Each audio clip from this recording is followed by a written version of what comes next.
நண்பர்கள் அனைவருக்கும் வணக்கம். இன்னைக்கு நம்ம அந்த வீடியோல PM கிசான் பயனாளர்களுக்கு மிக முக்கிய புதிய தகவல் வெளியாகி இருக்கு. அதை பத்தி தான் இப்ப நம்ம பார்க்க போறோம். மத்திய அரசு நாடு முழுவதும் சிறு குறு விவசாயிகளை ஊக்குவிக்கும் வகையில் பிரதான் மந்திரி கிசான் யோஜனா திட்டத்தை கடந்த 2019ஆம் ஆண்டு முதல் செயல்படுத்தி வருகிறது.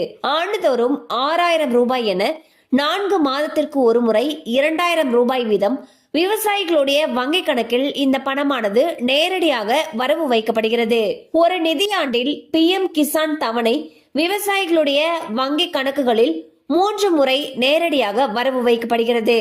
ஏப்ரல் முதல் ஜூலை வரை முதல் தவணையும், ஆகஸ்ட் முதல் நவம்பர் வரையிலான காலம் 2வது தவணையும், டிசம்பர் முதல் மார்ச் வரையிலானது 3வது தவணைக்கான காலமாகவும் கணக்கிடப்படுகிறது. PM கிசான் வலைதளத்தில் ஆதார் எண்ணை உறுதி செய்த வங்கி கணக்கு எண்ணுடன் ஆதார் எண்ணை இணைத்த பயனாளிகளுக்கு மட்டுமே இந்த தவணை தொகை வழங்கப்படும் என்று மத்திய அரசு உறுதியாக தெரிவித்துள்ளது. PM கிசானின் 19வது தவணையை அனைவரும் எதிர்பார்த்து காத்திருக்கின்றனர். இந்த நிலையில் 19வது தவணைக்குரிய முக்கியமான தகவல் ஒன்று வெளியாகியுள்ளது. அதாவது PM கிசானுடைய 19வது தவணை தொகை வரக்கூடிய பிப்ரவரி மாதம் வெளியாகலாம் என்று தெரிவிக்கப்பட்டுள்ளது. விவசாயிகள் பலரும் புத்தாண்டு பரிசாக ஜனவரி முதல் வாரத்தில் 2000 ரூபாய் வங்கி கணக்கில் வரவு வைக்கப்படும் என்று நினைத்தனர்.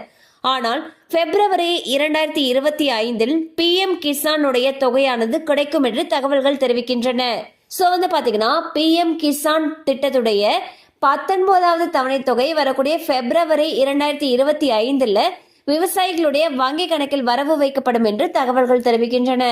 கண்டிப்பா அந்த அப்டேட் உங்களுக்கு பயனுள்ளதா இருந்திருக்கும் நம்புறோம். மேலும் இது போல அப்டேட்ஸ் உங்களை உடனே ரீச் ஆகணும்னு நினைச்சீங்கன்னா நம்ம சேனலோட தொடர்ந்து இணைந்திருங்க.